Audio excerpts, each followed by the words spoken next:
Breaking news on Chicago's South Side. 10 people were shot in Brighton Park. 2 of them are dead.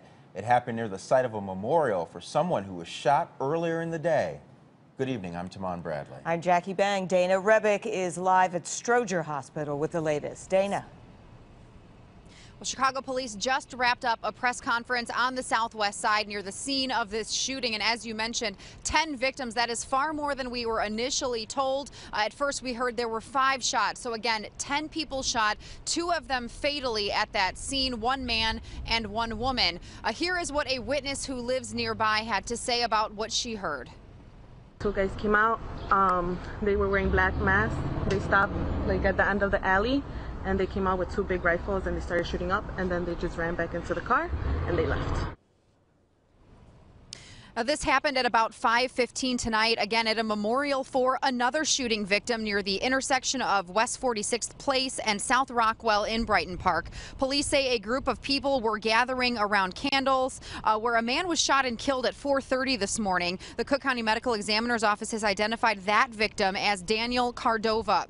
Tonight, then, again at 5:15, police say 2 gunmen came out of an alley near 46th Place and opened fire on this crowd. Now, this shooting comes just 5 days after 2 Chicago police officers were hit by automatic assault rifle gunfire in the back of the yards neighborhood just southeast of Brighton Park. Now, police at the news conference told us they do not believe there's any reason that these shootings are connected. Alderman Raymond Lopez says he's had enough of the gun violence in his ward.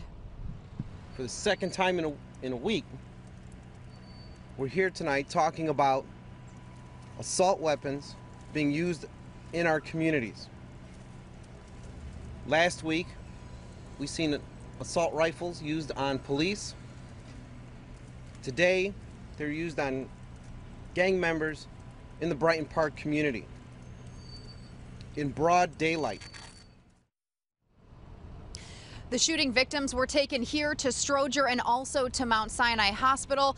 No IDs yet on the man and woman killed, those 2 fatalities. And Chicago police told us at this news conference they say they have a pretty good idea of who is involved here and that tonight they will have increased gang saturation and tactical teams out on the west side to prevent this retaliation from continuing.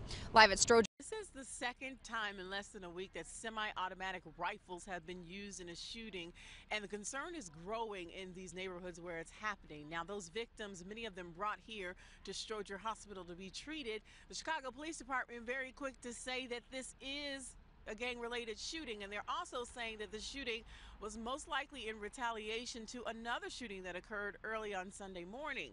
Now, of those 10 shot Sunday night, 2 of them were killed, 1 man and 1 woman. Police say the victims were standing around an outside memorial for a 26-year-old man who was found shot to death early Sunday morning. Police say that man was also a documented gang member. Now, it was close to 5:15 yesterday evening when police say the 2 shooters came out of a nearby alley wearing masks, and they fired at the crowd using rifles. The shooters took off in a light-colored SUV, leaving behind 10 victims who range in age from 18 to 35 with a variety of injuries. 2 guys came out. They were wearing black masks. They stopped like at the end of the alley, and they came out with 2 big rifles and they started shooting up, and then they just ran back into the car and they left. I'm thankful because today, no innocent lives were lost. No children were shot. No police officers were shot. But that will not always be the case as long as we continue to harbor these kind of criminals in our communities.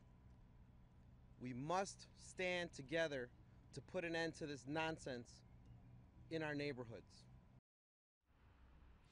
This all playing out in the 4600 block of Rockwell. Chicago police actually added saturation teams last night in that southwest neighborhood to look for the shooters and try to prevent any further shootings from taking place last night.